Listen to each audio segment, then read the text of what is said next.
Hello, I'm Mark, and this is the Fast Track Impact podcast for researchers who want to be more productive and achieve real-world impacts from their research.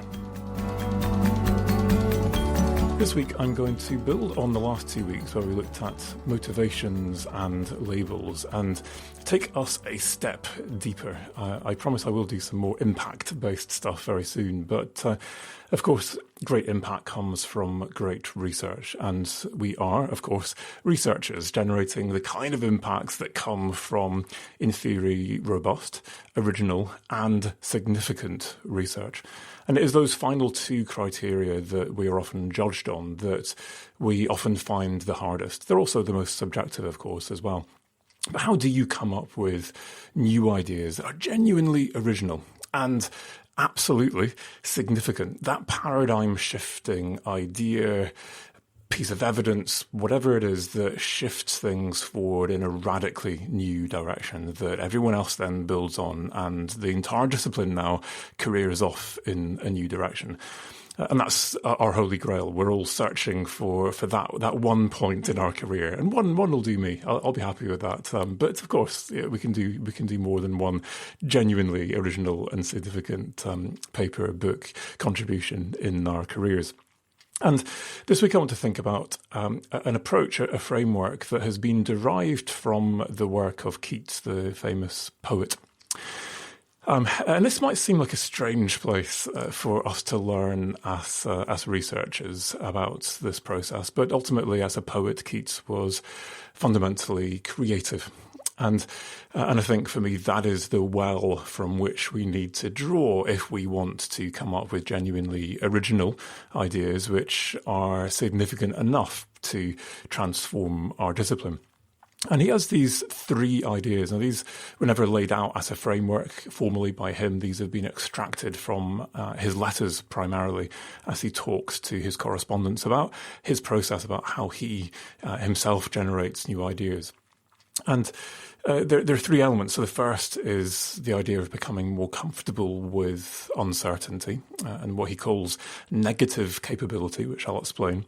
Second step then is unlearning. And the third step even is about moving beyond the certainty of identity. And I'll draw from some of his letters actually to describe this metaphor of rooms and light that he uses to describe this.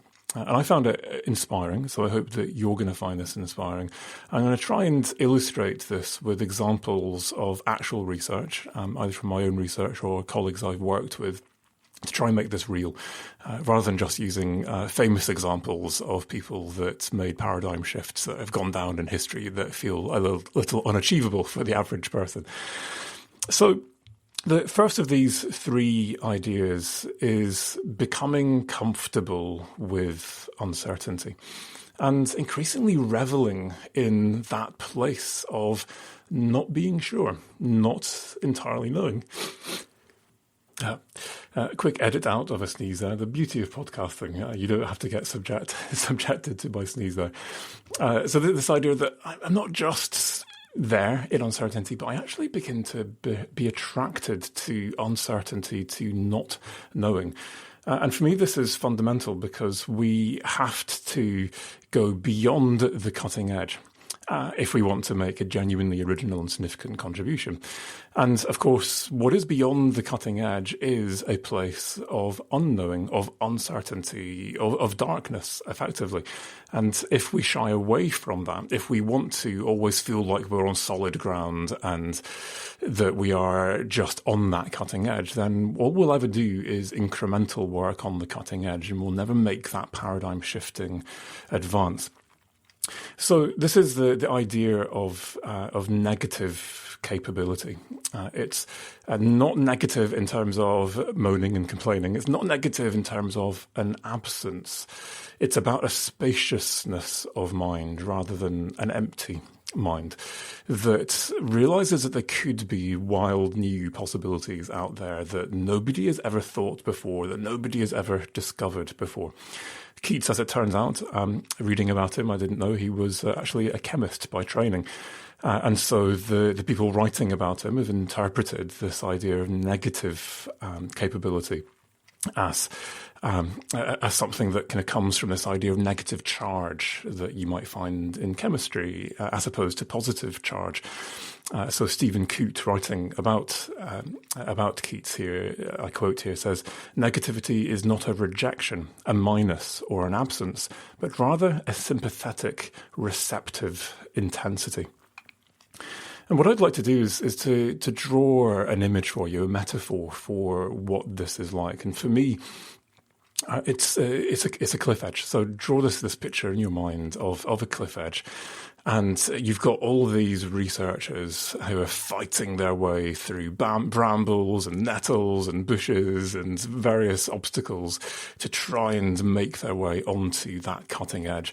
And some of them are getting lost in the forest, and they're kind of going around in circles in places that people have been trapped multiple times before, and they're not on that cutting edge. But then there are a few people who have reached that cutting edge, and they are standing on the cliff edge. This is the limit of known knowledge in their discipline. Beyond it is this expansive blackness. That is the unknown, but they are on that cutting edge. And gradually, over time, more and more people join them on that cutting edge. And typically, they join them in areas that are currently unoccupied.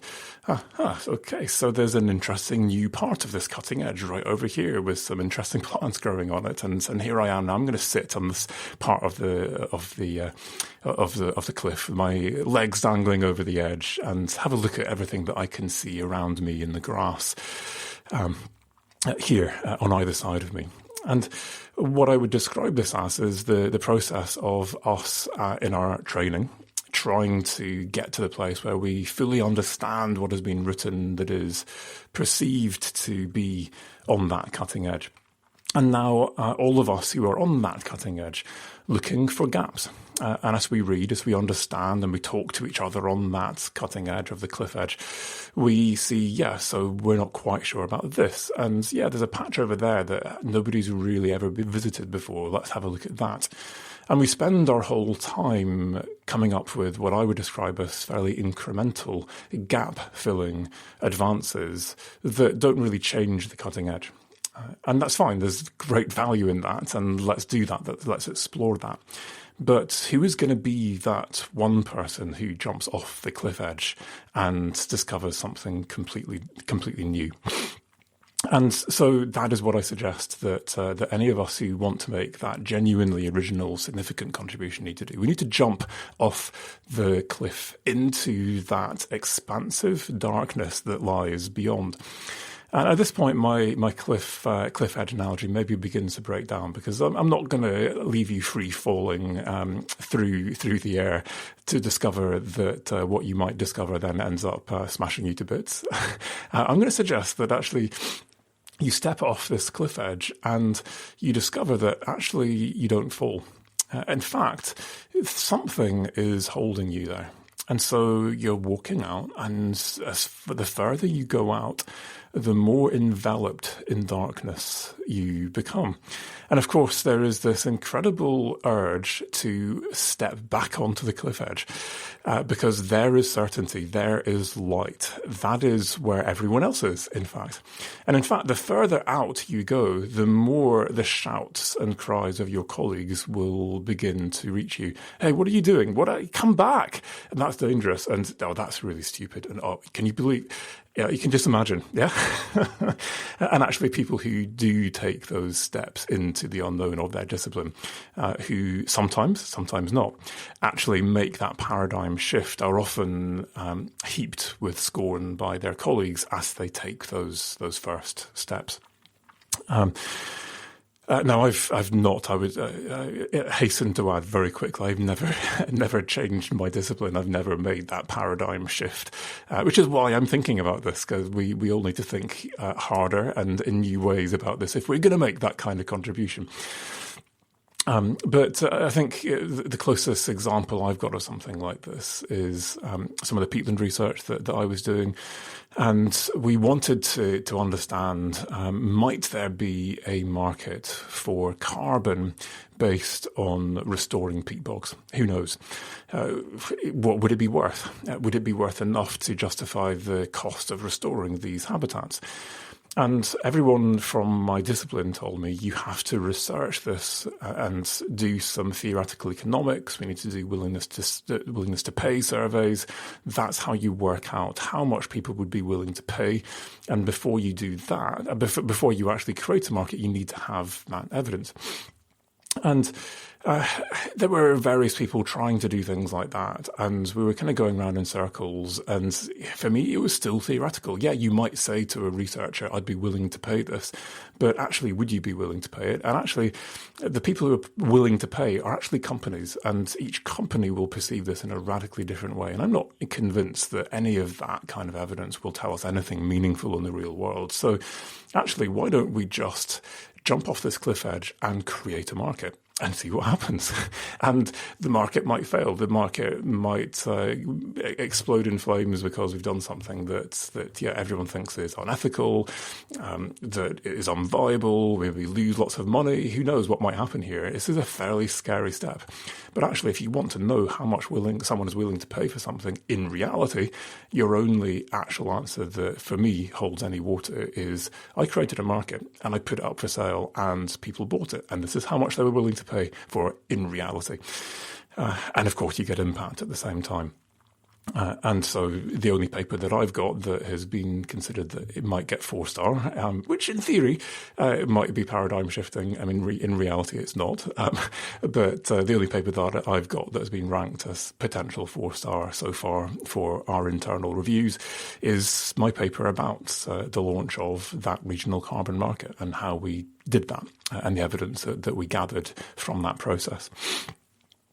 Now, the second of these 3 steps that Keats suggests is more challenging, and they get more and more challenging as we go through, and it's this idea of unlearning. So I've now already jumped off the cliff edge, and I have gained this sense of negative capability now where I'm comfortable, I'm capable in working with uncertainty and being in this place of negativity or darkness. I don't have to constantly seek the positive that will match my negative, or I can deal with that energy, and I can. I'm there. I'm in that blank space. Now I'm looking back towards that cliff edge where everyone is searching for the new gap that they can fill. And I ask myself whether actually I and they had made assumptions that may or may not be valid. Is that indeed the cutting edge or not? And what are the assumptions that might lead me to think again about whether or not that is indeed the correct place to be? And of course, this is going to lead to significantly more scorn and negative attention from your colleagues who you may now be undermining. And essentially here, we build our research, that cutting edge, on the shoulders of giants. And we quite often just accept as norm all of the things that we have built upon. So we've got this cliff edge now, and there is these meters and meters of earth underneath that cliff edge. And actually very few of the people on that cliff edge have gone back and read, let alone critically thought about some of the assumptions that are in the work of the people that they have built that cutting edge upon. And I'm now looking at that, and from this perspective now, from this side of the cliff edge, I can see that, there's a fairly big gaping hole right over there. It kind of looks like a bit of a cave. And actually, the people who are standing on that part of the cliff, I can see it's looking pretty dangerous. It could, in fact, collapse. And over there's a really quite frightening overhang. And there's like 4 or 5 people standing on that overhang, and there's nothing beneath that whatsoever. And from this perspective now of having stepped off the cliff edge, no longer being caught in the minutiae of what is the gap right over here in this little patch of grassland, I begin to get the bigger perspective that might now undermine that cliff edge, that cutting edge altogether, and enable us to rebuild something quite different in a quite different place, in a quite different direction. So we're looking at assumptions, we're looking at different disciplinary or theoretical perspectives, we're engaging with people we wouldn't normally engage that are beyond our current sphere. We're not just interacting with people on our cutting edge. We're talking to people from different disciplines who view the world in different ways, who view knowledge in different ways, to see if that now changes the way we see what was our cutting edge from this new perspective. Now, the example I'm going to give you here is from one of my colleagues, Jasper Cantor at the University of York, who reevaluated the assumptions of traditional neoclassical economics and environmental economics in particular, that assumes, and still assumes, because this is not agreed with by everyone, that if you want to understand how a group of people value the natural environment, or value anything for that matter, then I go and I ask each individual, how much value would you place on this? And now once I've asked all of the individuals, or done some kind of a sample, I can aggregate that to a total figure, and now this is how much the population might be willing to pay, or how much an asset might be worth, especially when you're looking at non-market kind of things. These are methods that we use and upon which policies are built around the world. This is fairly core assumptions to economics, and it's a pretty valid assumption, you would think.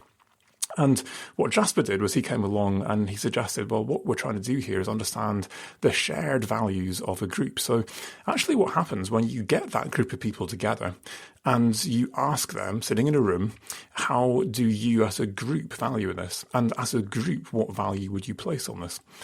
And what he did was he got people to give them their individual values coming into the workshop. And he contrasted then the aggregate of their individual values versus what people come up with in a group once they've deliberated this. And you get a different answer. And you systematically, across all of these different workshops that he ran, you get different answers when you get people to deliberate. And in fact, it was generally a lower answer. It was pretty systematic across the sample. And for me, what was fascinating was he then, at the end of the workshop, asked people, right, you've got these two values. Here's the one based on your individual value that you came into the workshop, and we've aggregated that. And now here's the one you came up to based on the deliberation. Which is the one you would prefer to be used in a decision? And across the board, everyone said the deliberated value, the one that we came up with together as a group. And fundamentally, that's because they now understood the issue. They'd actually shaped each other's values. And we don't simply have values intrinsically just there sitting in us to elicit. We have to understand them and debate them and research them and think about them. And that process now refines our understanding of, in fact, how valuable is this really compared to this or that? Or, well, if I have to trade this off against education, then maybe the environment isn't that important to me. For example. And you begin to realize, and the way that Jasper designed these workshops, you begin to realize that actually when you really start to think deeply about this, that your values are not just how much money I put on something. That is an indicator of value. And what that is indicating is a set of much deeper things, transcendental values and beliefs that are actually driving now how much I'm willing to place on this. And when I understand those much deeper values and beliefs, I become much more comfortable with exactly why I'm doing what I'm doing in terms of where I put my money. What was interesting about this was that I was on the same project as Jasper. So he was a PhD student when he started. So I was the principal investigator, but he was project manager. He led the proposal development. He led the actual project. I was much more figurehead than anything else. But we were there in the conferences, the meetings, managing our team of 20 people. Great. And so what I witnessed was the backlash from those who were on the current cutting edge.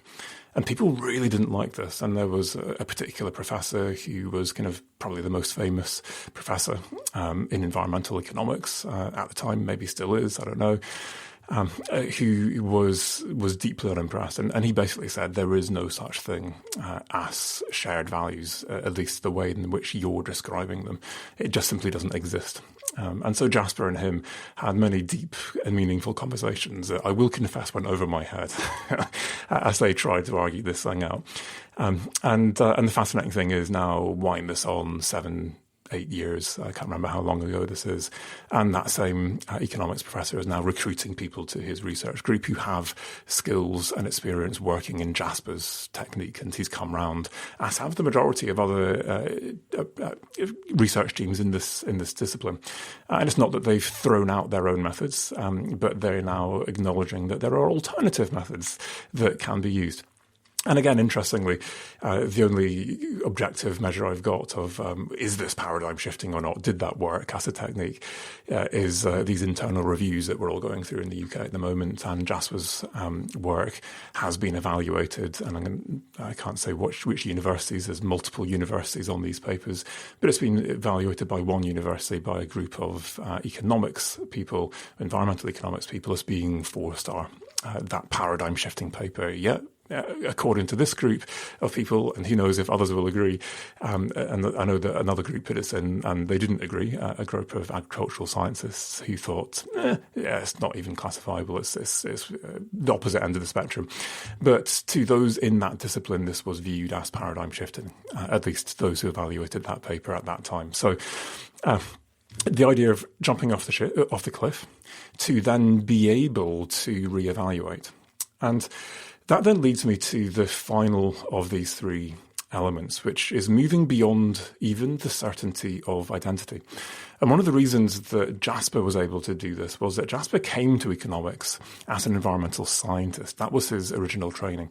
And he spent years and years learning the trade of economics, out in the NGO world, and then in his PhD, and then beyond his PhD, so that he was able to make a contribution to economics that could be paradigm shifting, potentially.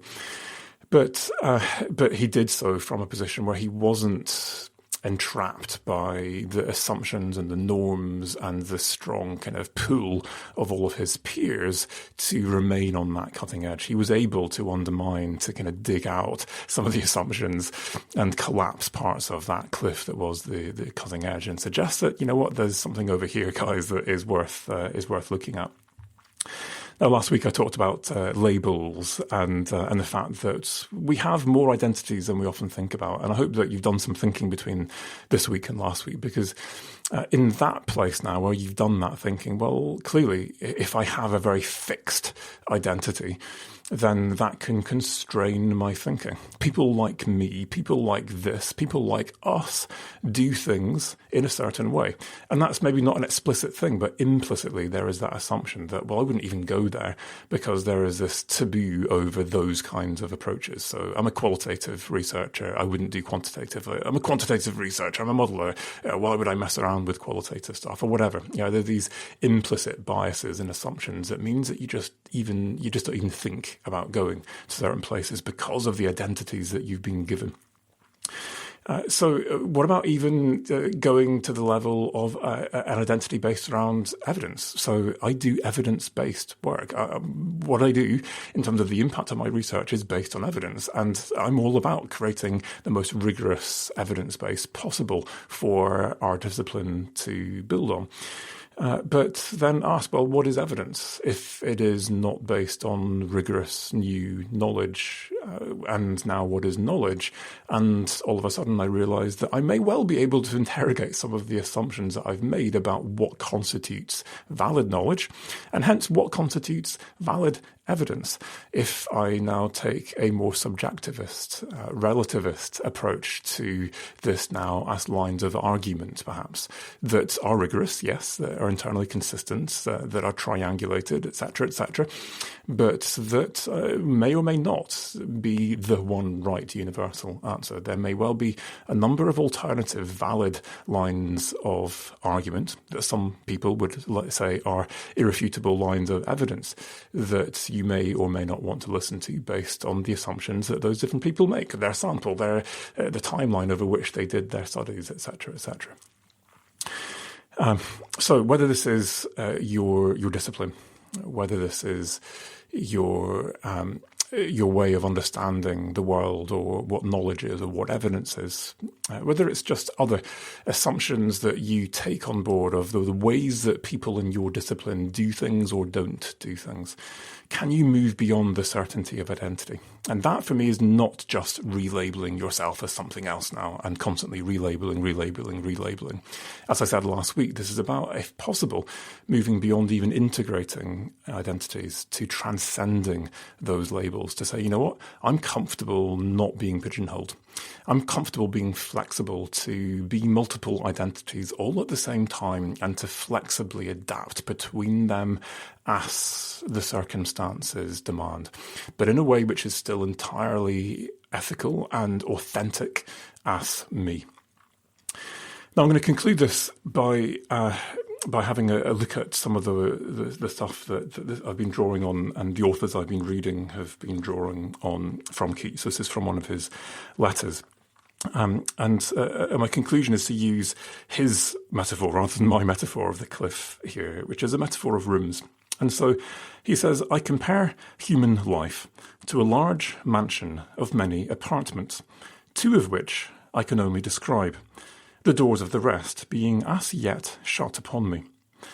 The first we step into we call the infant or thoughtless chamber, in which we remain as long as we do not think, but our length imperceptibly impelled by the awakening of the thinking principle within us.